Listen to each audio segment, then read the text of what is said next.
मधुबन के बाबा, मधुबन के बाबा मुरली वाले, आपका क्या कहना, आपका क्या कहना। 27/10/2025 प्रातः मुरली। ओम शांति। बाप दादा मधुबन। मीठे बच्चे, नाजुकपना भी देह अभिमान है। रूसना रोना ये सब आसुरी संस्कार तुम बच्चों में नहीं होने चाहिए। दुख सुख मान अपमान सब सहन करना है।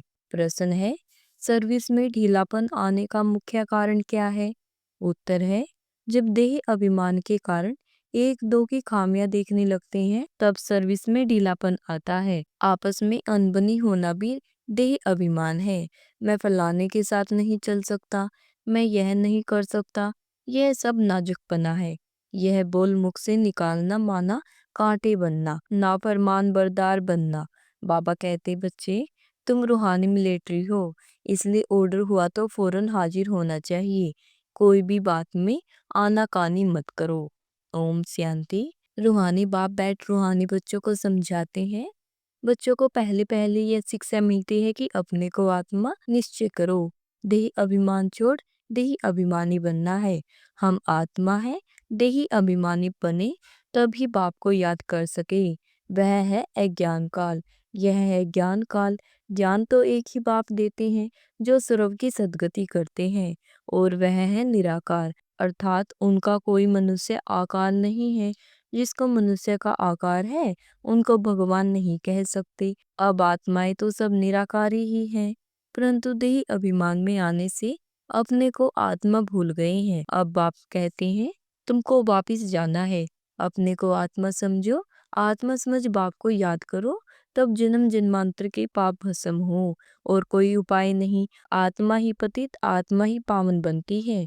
बाप ने समझाया है, पावन आत्माएं हैं सतयुग त्रेता में, पतित आत्मा फिर रावण राज्य में बनती है। सीढ़ी में भी समझाया है, जो पावन थे वह पतित बने हैं। 5000 वर्ष पहले तुम सब आत्माएं शांति धाम में पावन थी, उसको कहा ही जाता है निर्वाण धाम। फिर कलयुग में पतित बनते हैं, तब चिल्लाते हैं, हे पतित पावन आओ।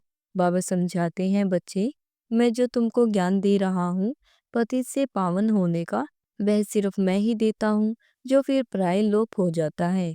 बाप को आकर ही सुनाना पड़ता है।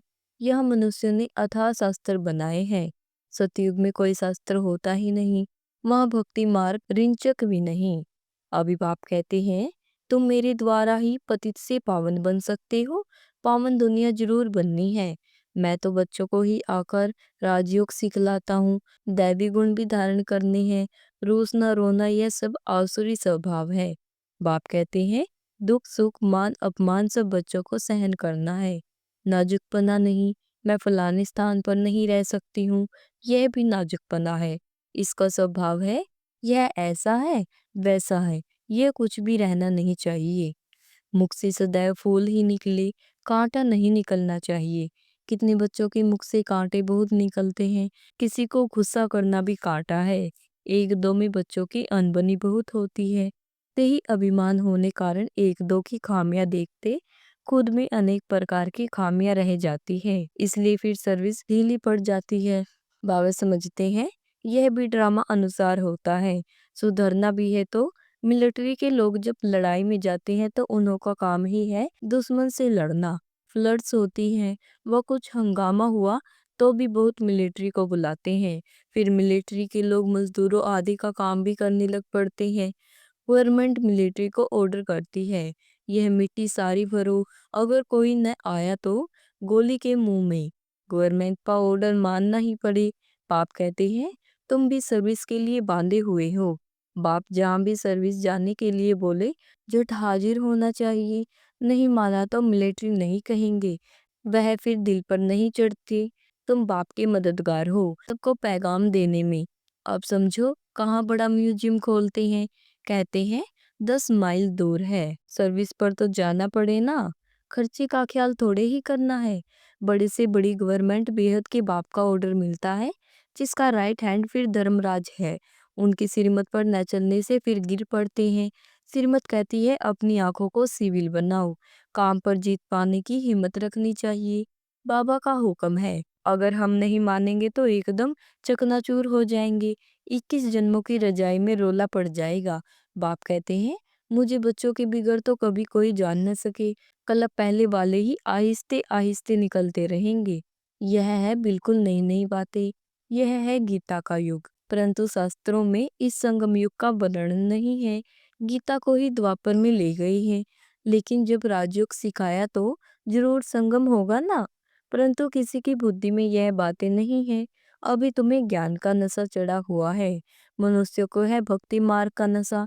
कहते हैं भगवान भी आ जाए तो भी हम भक्ति नहीं छोड़ेंगे। यह उत्थान और पतन की सीढ़ी बहुत अच्छी है, तो भी मनुष्य की आंखें नहीं खुलती हैं। माया के नशे में एकदम चकनाचूर है। ज्ञान का नशा बहुत देरी से चढ़ता है। पहले तो दैवी गुण भी चाहिए। बाप का कोई भी ऑर्डर हुआ तो उसमें आनाकानी नहीं करनी है। यह मैं नहीं कर सकता हूँ, इसको कहा जाता है नाफरमान बरदार। श्रीमत मिलती है ऐसे ऐसे करना है तो समझाना चाहिए कि शिव बाबा की श्रेष्ठ मत है। वह है ही सदगति दाता। दादा कभी उल्टी मत नहीं देंगे। बाप कहते हैं मैं इनके बहुत जन्मों के अंत में प्रवेश करता हूँ। इनसे भी देखो लक्ष्मी ऊंच चली जाती है। गायन भी है, फीमेल को आगे रखा जाता है। पहले लक्ष्मी फिर नारायण तथा राजा रानी तथा प्रजा हो जाती है। तुमको भी ऐसा श्रेष्ठ बनना है। इस समय तो सारी दुनिया में रावण राज्य है। सभी कहते हैं राम राज्य चाहिए। अब है संगम। जब इन लक्ष्मी नारायण का राज्य था तो रावण राज्य नहीं था। फिर चेंज कैसे होती है यह कोई नहीं जानते। सब घोर अंधियारे में है। समझते हैं कलयुग तो अभी छोटा बच्चा रेकड़ी पहन रहा है, तो मनुष्य और ही नींद में सोए हुए हैं। यह रूहानी नॉलेज रूहानी बाप ही रूहों को देते हैं। राजयोग भी सिखलाते हैं। श्री कृष्ण को रूहानी बाप नहीं कहेंगे। वह ऐसे नहीं कहेंगे कि हे रूहानी बच्चों। यह भी लिखना चाहिए, रूहानी नॉलेज फुल बाप स्पिरिचुअल नॉलेज रूहानी बच्चों को देते हैं। बाप समझाते हैं दुनिया में सभी मनुष्य हैं देह अभिमान, मैं आत्मा हूँ, यह कोई नहीं जानते हैं। बाप कहते हैं किसी की भी आत्मा लीन नहीं होती है। अभी तुम बच्चों को समझाया जाता है दशहरा दीपावली क्या है। मनुष्य तो जो भी पूजा आदि करते हैं सब ब्लाइंड फेथ की, जिसको गुड्डी पूजा कहा जाता है, पत्थर पूजा कहा जाता है। अभी तुम पारस बुद्धि बनते हो तो पत्थर की पूजा नहीं कर सकते हो। चित्रों के आगे जाकर माथा टेकते हैं, कुछ भी समझते नहीं। कहते भी हैं ज्ञान भक्ति और वैराग्य। ज्ञान आधा कल्प चला फिर भक्ति शुरू हुई। अब तुमको ज्ञान मिलता है तो भक्ति से वैराग्य आ जाता है। यह दुनिया ही बदलती है। कलयुग में भक्ति है, सतयुग में भक्ति होती नहीं। वहाँ है ही पूज्य। बाप कहते हैं बच्चे तुम माथा क्यों टेकते हो, आधा कल्प तुमने माथा ही घिसाया, पैसे भी गवाए, मिला कुछ नहीं। माया ने एकदम माथा मोड़ लिया है, कंगाल बना दिया है। फिर बाप आकर सबका माथा ठीक कर देते हैं। अभी आहिस्ते आहिस्ते कुछ यूरोपियन लोग भी समझते हैं। बाबा ने समझाया है यह भारतवासी तो बिल्कुल तमोगुणी बन गए हैं। वह और धर्म वाले भी फिर भी पीछे आते हैं तो भी सुख थोड़ा दुख भी थोड़ा मिलता है। भारतवासियों को सुख बहुत तो दुख भी बहुत है। शुरू में ही कितने धनवान एकदम विश्व के मालिक होते हैं और धर्म वाले कोई पहले थोड़े ही धनवान होते हैं। पीछे वृद्धि को पाते पाते अभी आकर धनवान हुए हैं। अब फिर सबको भिखारी भी भारत बना है। अंध श्री दालू भी भारत है। यह भी ड्रामा बना हुआ है। बाप कहते हैं मैंने जिसको हेमिन बनाया वह हेल बन गया है। मनुष्य बंदर बुद्धि बन गई हैं। उनको मैं आकर मंदिर लायक बनाता हूँ। विकार बड़े कड़े होते हैं। क्रोध कितना है, तुम्हारे में कोई क्रोध नहीं होना चाहिए। बिल्कुल मीठे शांत अति मीठे बनो। यह भी जानते हो कांटों में कोई ही निकलते हैं रजाई पद पाने वाले। बाप कहते हैं मैं आया हूँ तुमको नर से नारायण बनाने। उसमें भी 8 रत्न मुख्य गाए जाते हैं। 8 रत्न और बीच में है बाप। 8 है पास विद ओनर्स, सो भी नंबरवार पुरुषार्थ अनुसार। देह अभिमान को तोड़ने में बड़ी मेहनत लगती है। देह का बांध बिल्कुल निकल जाए। कोई कोई पक्के भरमा ज्ञानी जो होते हैं उन्हों का भी ऐसे होता है। बैठे बैठे देह का त्याग कर देते हैं।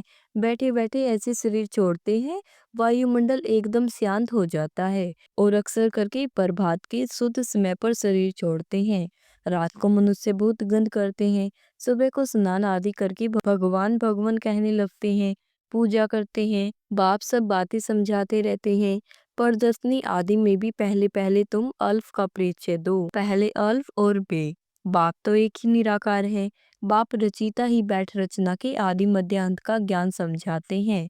वही बाप कहते हैं, माँ में कम याद करो, देह के संबंध छोड़ अपने को आत्मा समझ, माँ में कम याद करो। बाप का परिचय तुम देंगे, फिर किसी को हिम्मत नहीं रहेगी प्रश्न उत्तर करने की।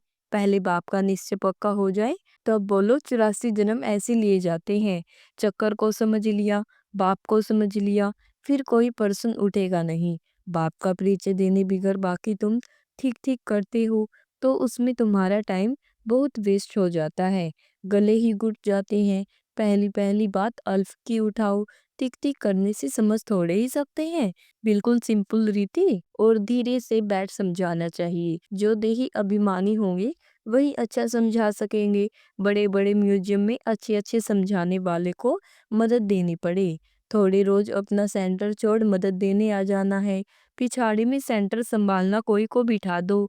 अगर गद्दी संभालने लायक कोई को आप समान नहीं बनाया है तो बाप समझेंगे कोई काम के नहीं, सर्विस नहीं की। बाबा को लिखते हैं सर्विस छोड़ कैसे जाए। अरे बाबा हुक्म करते हैं फलानी जगह प्रदर्शनी है, सर्विस पर जाओ। अगर गद्दी लायक किसी को नहीं बनाया है तो तुम किस काम की। बाबा ने हुक्म किया, झट भागना चाहिए। महारथी ब्राह्मणी उनको कहा जाता है, बाकी तो सब है घोड़ेसवार प्यादे। सबको सर्विस में मदद देनी है। इतने वर्ष में तुमने किसको आप समान नहीं बनाया है तो क्या करते थे। इतने समय में मैसेंजर नहीं बनाया है जो सेंटर संभाले। कैसे कैसे मनुष्य आते हैं जिनसे बात करने का भी अकल चाहिए। मुरली भी जरूर रोज पढ़नी है अथवा सुननी है। मुरली नहीं पढ़ी गोया अब्सेंट पड़ गई। तुम बच्चों को सारे विषयों पर घेराव डालना है। तुम सारे विषयों की सेवा करते हो ना, पतित दुनिया को पावन बनाना ये घेरवा डालना है ना। सभी को मुक्ति जीवन मुक्ति धाम का रास्ता बताना है, दुख से छोड़ना है। अच्छा, मीठे मीठे सिगलद्दे बच्चों, प्रीत माता पिता, बाप दादा का याद प्यार और गुड मॉर्निंग। रूहानी बाप के रूहानी बच्चों को नमस्ते। शुक्रिया बाबा, शुक्रिया आपका, बार बार शुक्रिया बाबा। धारणा के लिए मुख्य सार है, बहुत मीठे शांत अति मीठे स्वभाव का बनना है। कभी भी क्रोध नहीं करना है। अपनी आंखों को बहुत बहुत सिविल बनाना है। नंबर 2 है, बाबा जो हुक्म करे उसे फौरन मानना है। सारे विश्व को पतित से पावन बनाने की सेवा करनी है, अर्थात घेराव डालना है। वरदान है, बाप की याद द्वारा असंतोष परिस्थितियों में सदा सुख व संतोष की अनुभूति करने वाले महावीर भव। बाप की याद द्वारा असंतोष की परिस्थितियों में सदा सुख व संतोष की अनुभूति करने वाले महावीर भव।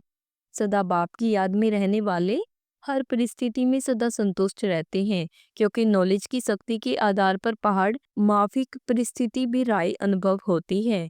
राय अर्थात कुछ नहीं, चाहे परिस्थिति असंतोष की हो, दुख की घटना की हो, लेकिन दुख की परिस्थिति में सुख की स्थिति रहे तब कहेंगे महावीर। कुछ भी हो जाए, नथिंग न्यू के साथ साथ बाप की स्मृति से सदा एक रस स्थिति रह सकती है। फिर दुख अशांति की लहर भी नहीं आएगी। स्लोगन है, अपना दैवी स्वरूप सदा स्मृति में रहे तो कोई भी व्यर्थ नजर नहीं जा सकती। ओम शांति।